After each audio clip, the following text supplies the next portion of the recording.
Hello everyone, welcome back to my channel. My name is Paola and this is a new video in Video Everyday April. Today I'm really excited because my books finally made it home, and so now it's time for a book haul. One thing really quickly before we get started, I have a Patreon where if you join you will get early access to all of my content as well as an exclusive newsletter. There's 3 tiers, $2, $5, and $10. They all get the same benefits. It's just a matter of how much you want to contribute to the channel. I would very much appreciate it if you could support me over there. That's all. Let's move on. Starting with not one, but 2 Ava Reid titles. Lady Macbeth is a horror-y gothic reimagining of Lady Macbeth. It is a Shakespeare retelling, and I'm very, very excited about this. Ava is one of my favorite authors. I have the audiobook for this one as well, so it should be fairly easy to follow along in case my focus wanders, which sometimes it tends to do, especially now that I'm super busy. I'm always thinking about other stuff that I should be doing, and so having the audiobook and the physical copy will definitely help me engage with the material a lot more. An Archive of Romance is a companion to the Studying Drowning Theory of Dreaming universe, a collection of really cool stuff. We have like the university map. We have really cool illustrations over here. We got Ankharat's excerpts as well, and newspaper clippings and all sorts of fun stuff that are a part of the Studying Drowning universe. This one I read as an e-arc back whenever it first became available. I was immediately requesting it. Really happy that I got approved, and now I own a physical copy. This is one of my favorite companions to anything I have ever read. I really love what it contributes to the lore, how it enriches the world and the characters and the point of view of other people that affect the world in which Effie and Preston live. It's such a worthy read. Please check it out if you haven't already. On to the used books that I got. They seem so new. I'm so happy with these purchases. Link in the description below to Stevie's Pango Bookshop because that's where I got them from, and they are so pristine. I am so impressed. Starting with This Poison Heart by Kaylin Bayron. This is a contemporary fantasy story. I think it's set in New York. I'm so happy that I own this. I've been meaning to read Kaylin Bayron's other works for the longest time. I can't wait to check this one out. Oh, and I forgot to say this is about a main character who can grow plants with a single touch, but her power can also be deadly. There's also grief involved because of the death of her aunt, and I honestly don't know anything else. All I knew is that if Kaylin Bayron wrote it, I must own it. Next up, we got 2 books that I have already read that I am so happy I now own in their physical form. First off, Love of the Record by Samantha Markham. This is a YA rom-com featuring rivals to lovers.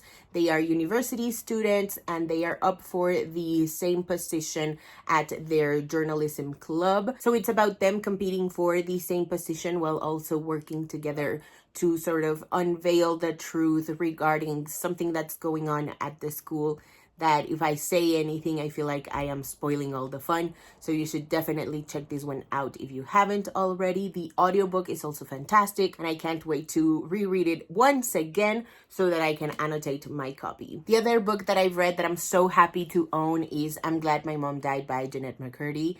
I love this classic memoir cover so much. It's such an impactful memoir, and I love that it is reflected on the cover in kind of like a shock value way but with intention. And I love this memoir. It is one of my favorite quote-unquote celebrity memoirs. I don't think Jeanette really counts as a celebrity as much as she is like a public person because she's a former child star. But yes, this is about childhood stardom as well as her fraught relationship with her abusive mother, and so I highly recommend that you check this out if you haven't already. Our Violent Ends by Chloe Gong. This is the sequel to These Violent Delights. I have it right here. And this is the Barnes & Noble exclusive edition. I am really happy that I own this. I haven't read These Violent Delights just because I didn't want to get hooked. The book possibly ends in a cliffhanger. I don't know.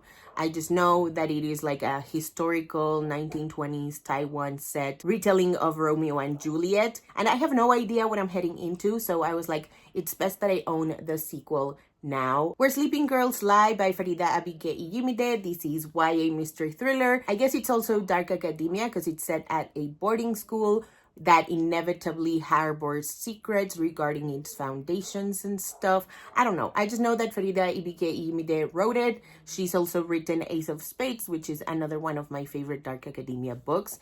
And this one follows a girl called Sadie or Sade. I don't know how to pronounce her name just yet. And she's on her 3rd year of high school, but it is the first time she's attending a school in I don't know how long. The synopsis doesn't say how long she's been homeschooled for, but now she's attending this prestigious boarding school, and on her very first night her roommate disappears and everybody suspects that she had something to do with it, and so now it's up to her to sort of both clear her name and unravel more secrets that the school harbors. Last but certainly not least, I got Dear Wendy by Anne Zhao. This is a book that I won at a fundraising event, an auction, and I'm so happy that I own it. I think this is another college set YA contemporary, and it's about Sophie and Joanna, who are becoming friends. They are connecting through messages. I don't know if it's like through DMs or maybe message boards, if it's anonymous or not. I have no idea. I just know that it is ROA's representation, and I am so happy that I own this book in its physical form. I haven't read it yet, but I have a feeling that I'm going to fall in love with this book in more ways than one. Friendship is one of my favorite things to read about, and I'm so happy that I own a book that is sort of strictly about friendship because of the ROA's representation. I mean, I don't know. Again, I haven't read it. I don't know what other themes it explores. I'm just so thrilled that I own it. On to my digital purchases. These ones I got earlier in 2026, and now they are part of the book haul. First off, I want to talk about An Arcane Inheritance by Camilla Cole. This is a modern day dark academia, and it's about a new student who finds herself in a sort of state of deja vu in this prestigious university, and so now she has to convince another student to help her remember her past and unravel all the secrets.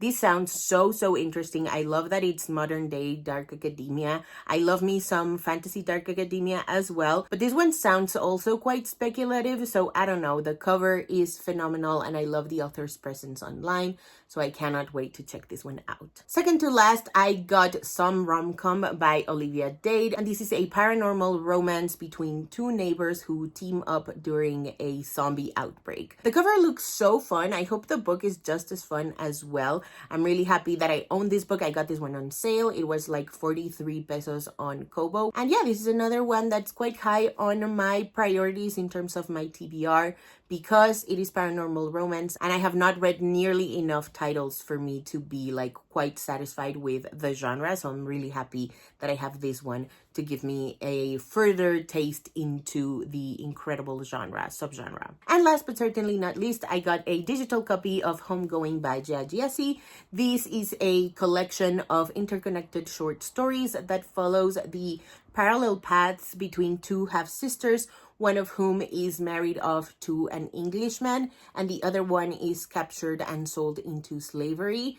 I own this one in its physical format, but the typography is so tiny. It actually should be illegal to sell books with that kind of typography because I have no idea how people read them, let alone people who wear glasses to read. I tried reading the first chapter of my physical copy and it gave me a headache because of how teeny tiny the font is. I will post a picture here. It is just unacceptable. And so I had to get myself the digital copy. I'm really happy that I own it now. Alrighty, so that is it for today's video. Thank you guys so much for watching. If you haven't already and you'd like to, go ahead and hit subscribe and I'll see you in the next one. Bye!